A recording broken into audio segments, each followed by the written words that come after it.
10% వడ్డీ అంటే ఎంత? జనరల్ గా 10% వడ్డీ అని అంటే చాలా మంది 10 రూపాయలు సార్ అని అంటారు. బట్ అది తప్పు అండి. అసలు వడ్డీ లెక్కల గురించి మాట్లాడేటప్పుడు 100లో 85% మంది భయపడుతూ ఉంటారు. సో కానీ ఈ వీడియోలో మీకు పర్సంటేజ్ నుంచి రూపీస్ లోకి, రూపీస్ నుంచి పర్సంటేజ్ లోకి ఏ విధంగా కన్వర్సేషన్ చేయాలి అండ్ ఈ వీడియో తర్వాత మీరు కూడా చాలా కాన్ఫిడెంట్ గా పలానా పర్సంటేజ్ ఇస్తే ఇన్ని రూపీస్ అని విత్ ఇన్ సెకండ్స్ లోపల ఆన్సర్ చేస్తారు.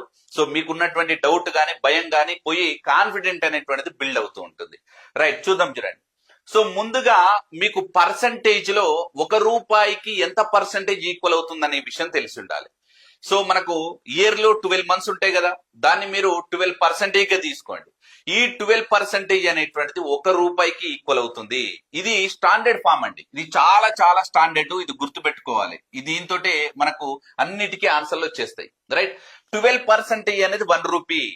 అలానే 12% అనేది 1 రూపాయికి 100 పైసలు కాబట్టి 100 పైసలుగా తీసుకుంటున్నా. మరి 12% అనేది 100 పైసలు అయితే 10% అనేటువంటిది ఎన్ని పైసలు అవుతుంది?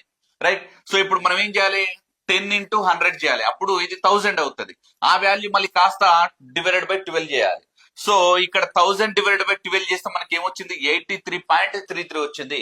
ఈ పాయింట్ తర్వాత ఈ డెసిమల్ పార్ట్స్ ను మనం పక్కన పెట్టేస్తే ఇప్పుడు సింపుల్ గా మనం ఏం చెప్పొచ్చు అంటే 83 పైసలు. 83 పైసలు సింపుల్ గా క్యాల్కులేటర్ లో కూడా చేయొచ్చు. సో మీకు 10% అడిగింది అనుకోండి, దానికి ఇంటూ 100 చేయండి. 1000 డివైడెడ్ బై 12 చేస్తే మీకు 83.33 వస్తుంది క్యాల్కులేటర్ లో కూడా. రైట్, సో అలానే ఇంకొన్ని పర్సంటేజ్ చూసే ప్రయత్నం చేద్దాం. 9% అన్నాడు. ఇక నుంచి పర్సంటేజ్ అంటే ఏంటిది? పర్సెంట్ అనే సింబల్ తీసేస్తే ఇంటూ 100 చేయండి. 900 డివైడెడ్ బై 12 చేస్తే మనకు 75 పైసలు వచ్చేసింది. 75 పైసలు. ఒకవేళ మీరు 16% తీసుకోవాలనుకున్నారనుకోండి, ఇక్కడ మీరు అబ్జర్వ్ చేయాలి. 12% కి ఎన్ని రూపాయలు? 1 రూపీ, అంటే 100 పైసా అన్నట్టు. 100 పైసా. మరి ఇక్కడ 16% 12 కంటే ఎక్కువ ఉంది కాబట్టి ఇక్కడ కూడా వాల్యూ ఏమవుతుంది? 100 పైసలు. 1 రూపాయి కంటే ఎక్కువ రావాలి. రైట్, సో మరి ఎంత వచ్చింది? 133.33 అంటే 1 రూపాయి 33 పైసలు వచ్చేసింది. ఇప్పుడు మనం ఏం చేద్దాం? రూపీస్ ఇచ్చినప్పుడు పర్సంటేజ్ ఏ విధంగా కన్వర్సేషన్ చేయాలో చూద్దాం. రైట్, ఇది చాలా ఈజీ అండి. ఇది చాలా ఇగో చూడండి. 1 రూపాయి ఇచ్చిన అనుకోండి, ఇంటూ 12% చేయండి. ఇంటూ 12 చేస్తే మనకి ఎంత పర్సెంటేజ్ వచ్చినట్టు? 12%.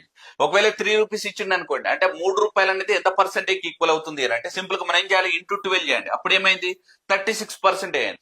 సో ఈ వీడియో తప్పకుండా మీ ఫ్రెండ్స్ కి అలానే గ్రామీణ ప్రాంతంలో ఉన్నటువంటి ప్రతి రైతుకు కూడా షేర్ చేయండి. 6% ని రూపీస్ లోకి ఎన్ని రూపీస్ అవుతాయి, పైసలు గానీ రూపీస్ గానీ ఎంత అవుతుందో కింద కామెంట్ సెక్షన్ లో తెలియజేయండి. తప్పకుండా మన సిద్ధు స్టడీ సర్కిల్ పేజ్ ని ఫాలో చేయండి.